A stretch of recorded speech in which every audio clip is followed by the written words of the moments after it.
জাতীয়তাবাদী ছাত্রদল সবসময় সাধারণ শিক্ষার্থীদের পাশে নিয়ে রাজনীতিতে বিশ্বাসী। বিগত দিনগুলোতে আপনারা দেখেছেন বাংলাদেশ কৃষি বিশ্ববিদ্যালয়ে সাধারণ শিক্ষার্থীদের সাথে নিয়ে ছাত্রদল সবসময় আন্দোলন করেছে।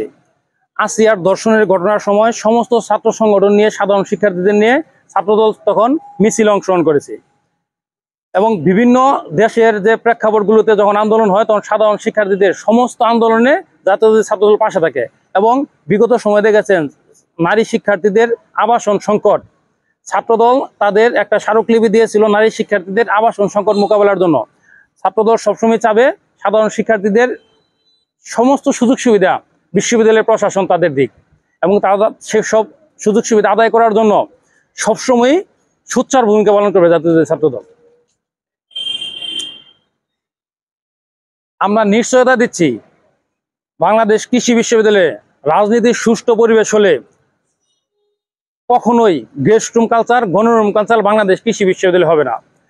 বিগত সময়ে ছাত্রলীগ যে একটা কালচার করেছিল, সিট বাণিজ্য, হল বাণিজ্য, গেস্ট রুম কালচার, এগুলো থেকে আমরা বেরিয়ে আসার চেষ্টা করছি।